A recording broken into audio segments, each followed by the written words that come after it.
According to the Steam hardware survey from December 2024, the most popular primary resolution is 1920 by 1080, holding a commanding lead at 56.12%. And compared to 1440p at second place, it's not even close. This means that going into 2025, the majority of the PC gaming user base is still using regular old 1080p. But after doing my revisit of the RTX 2080, a nearly 7-year-old graphics card, I noticed something that really makes me question why 1440p hasn't taken off and replaced 1080p as the dominant resolution. In today's market, you can find awesome deals like this, a 1440p 180Hz gaming monitor for just 194 Canadian dollars. By the way, so in USD, that's a little over $130. At this stage, 1080p shouldn't even be a consideration. So we're going to be delving into all of that into this video. Hey, if you enjoy content like this, drop a like, make sure to subscribe, and smash that bell so you never miss another video. Hey, what is going on guys? Danny here. Welcome back to the channel and I hope you've all been doing well. If you've been following me since the early days, you might recognize this clip. What you're seeing here is an old clip of me doing an unboxing nearly 9 years ago of the BenQ XL27300Z, a 1440p 144Hz TN gaming monitor. This was around the time when 1440p panels were starting to become more and more common in the market, and I would say if you bought one at the time, you were considered an early adopter of this resolution. And I was quite excited to make this jump since I'd been using a standard 1080p 60Hz monitor since 2013. Overall, I was quite happy with the improvements. The overall image quality was noticeably better and sharper. On top of that, this was the first time I had experienced higher refresh outside of old CRTs. And even though this was nearly about 9 years ago, at that time I was using an R9 390 and had no issues with running games back then at 1440p. Granted, I couldn't max out everything and get a locked 144 FPS, but it was still a good experience nonetheless.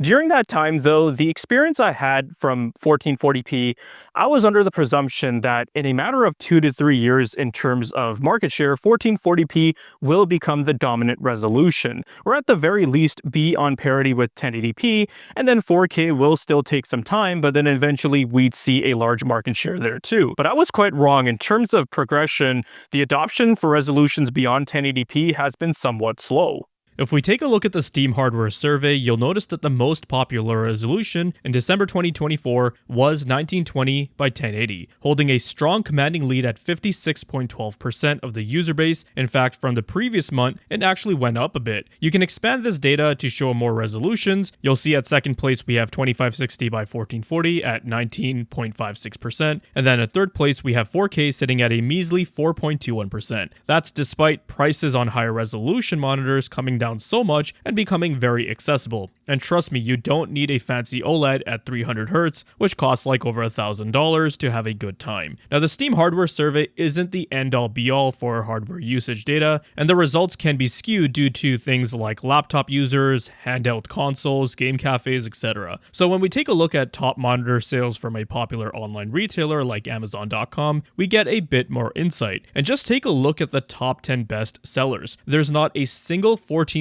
monitor, let alone a 4K display. To be fair though, Amazon is also a pretty general marketplace. So let's check out Newegg.com, which has a customer base that I guess you could say is more in line with being tech savvy or a hardware enthusiast. However, it's not as large as Amazon, so just keep that in mind. On Newegg, we see a totally different story. 7 out of the 10 monitors are 1440p panels, and 2 of which are fairly high-end OLEDs, so you can see what I meant when I said enthusiast crowd. Then I polled my own audience, and again, I know most of my audience who's generally watching the TechTube scene is more technically inclined, but overall 1440p was the most popular resolution amongst those who voted. And many of you took the time to comment on your preferences to give me more insight on what you're running, refresh rate, panel type, and more, so I do appreciate that. Thank you. Second place was surprisingly 4K, and there were many of you who said that you were running a 4K OLED as your main gaming display, a TV or 4K TV, which is something I also run for my secondary home theater PC, and I agree, it's awesome. Then in third place, we have 1080p, and I'm not undermining anyone who still runs 1080p because One of the big benefits is you don't need expensive hardware to get the most out of it. Then at last place, we have ultra wide master race.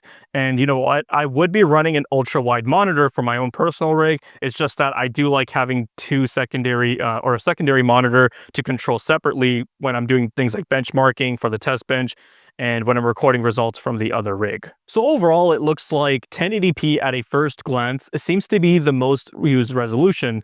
Looking into deeper resolutions like 1440p and 4K, they have certainly become more popular and adopted, which is awesome. Now that we have a breakdown of the numbers, it's clear that 1440p adoption is growing, but hasn't overtaken 1080p. But here's the thing, modern GPUs, even older ones like this RTX 2080, can deliver surprisingly strong performance at 1440p with the right settings. In fact, during my recent benchmarking tests, I found some eye-opening results when using DLSS. Let's take a closer look at how the 2080 handles some of today's most demanding games at 1440p. When we take a look at our results collectively from all the games at 1080p, when using the RTX 2080, you'll see that using high to medium settings or medium settings in these new games that came out over the last couple of years is still delivering a solid gaming experience. This is without any upscaling, just native. There were some titles like Senua Hellblade 2, Soccer 2, and Ratchet & Clank Rift Apart that may require some further tweaking with settings due to lower 1% lows, but overall 1080p performance is still great. Across the 20 games benchmarked, we see it attained 121 FPS average, and we get 90 FPS on the 1% lows, a very respectable result for a GPU that's nearly 7 years old at this point. Switching over to 1440p, and the RTX 2080 still put up some decent numbers here using the same graphic settings, but there were more titles here that became more problematic for the 2080 at this resolution. You'll notice that in a number of games, the average FPS dipped below 60 FPS, and the 1% lows also took a substantial hit, to the extent where I'd say you're not really going to be getting a good playable experience unless you want to lock your FPS to 30, and you're okay with that.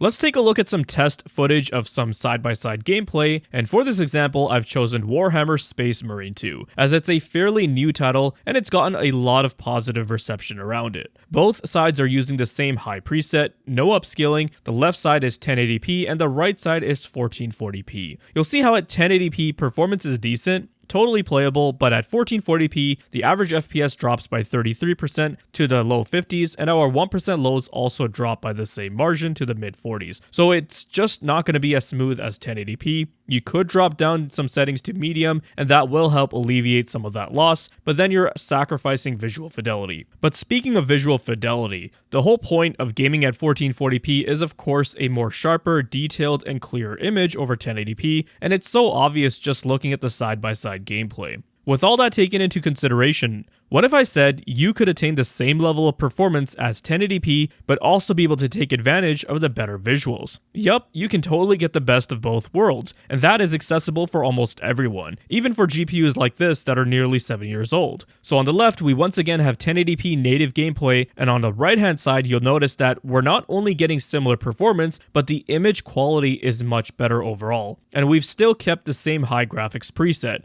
And how we're able to achieve this is simply by leveraging Nvidia's DLSS in quality mode, which keeps a higher internal resolution relative to native, in this case 1440p, and using an AI trained model which intelligently upscales the resolution, you get a much better image. The reason why I was prompted on making this whole video was because when I did my RTX 2080 revisit last month, and as I was testing games, I decided to also leverage DLSS in those situations where I felt like native performance wasn't quite at that satisfactory level for me, where maybe there were too many frequent dips below 60 FPS where it could introduce some jarring gameplay. And what I noticed was, as I was testing these games at 1440p using DLSS quality, is that I was getting roughly the same level of performance as 1080p native, but the image quality, despite being upscaled 1440p, was still better looking in my eyes compared to native 1080p. And as you're seeing from this gameplay example of Space Marine 2, that is indeed the case. Let's take a look at another title. This is Starfield, and on the left we have 1080p native, and on the right hand side we have 1440p 1440p DLSS quality. And once again, you'll notice that performance for both resolutions is virtually identical. They're both going to be offering you a very playable experience. However, on the right side, where we're targeting 1440p with DLSS quality mode, the image quality still is overall much better. So to me, it makes it a no-brainer that even if you're using an older graphics card like this 2080, or I guess a more modern equivalent card would be a 4060, 7600 XT, or a B580, you should just jump to a 1440p monitor and play your games with upscaling.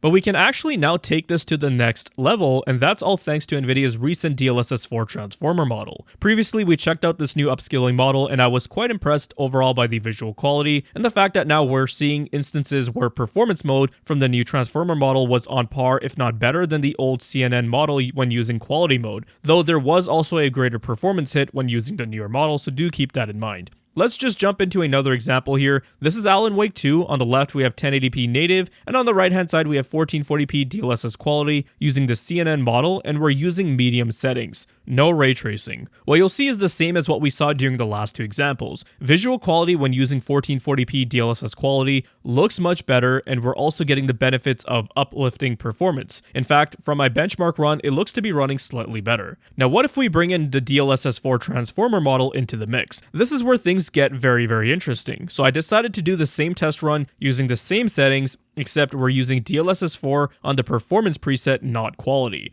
And what I noticed is the same thing that I saw when I had tested this previously in Cyberpunk 2077. Performance mode on the new transformer model is looking quite a bit better than the quality mode with the old CNN model. At worst, it looks the same. The game looks sharp and the objects are more stable. This game had a noise problem with some textures using the old DLSS CNN model. I still see some imperfections with stuff like the roads, but overall it is an improvement. On top of that, performance has gotten a bit of a boost as well. We're now averaging 84 FPS and our 1% lows are at 67. And comparing that to 1080p native, there's no question, the image looks way better. So with DLSS 4 now into the mix, you're getting the benefits of higher performance at 1440p and also a much better visual experience. It truly is the best of both worlds. This is why I'm saying that in 2025 and going forward, 1440p gaming monitors make more sense for gamers than 1080p. Now that we can utilize upscaling models that are just becoming so good and are, continuing to improve, that they're producing results that are on par with native, if not better,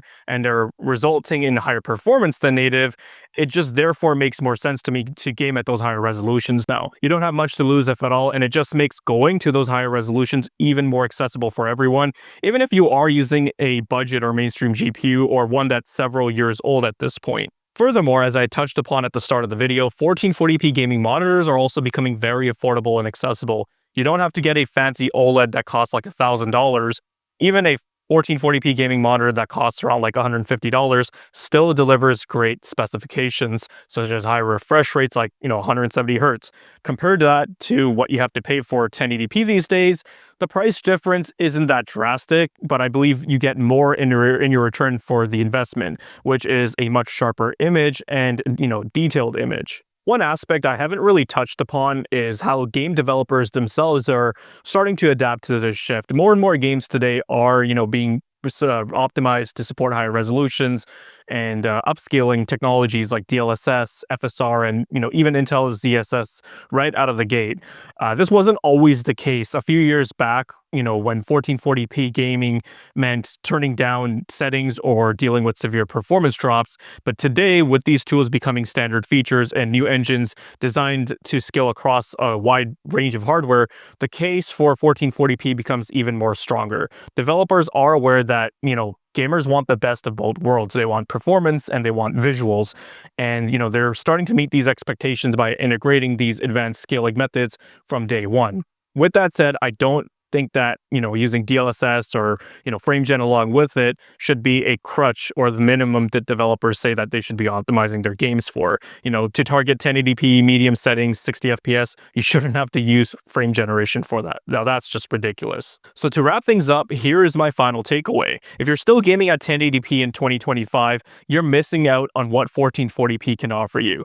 With how affordable and accessible 1440p monitors have become, paired with the modern GPU's ability to handle this resolution through upscaling, there's actually never been a better time to make the jump. Technologies like DLSS and FSR are providing near-native visuals with performance that rivals 1080p, if not better, even on older or budget GPUs. Plus, you're future-proofing your setup for upcoming titles that are increasingly designed with higher resolutions in mind. It's a smart upgrade that will enhance your gaming experience in many ways, and you'll instantly notice the difference. So if you've been on the fence, now is actually the best time to make that jump to 1440p.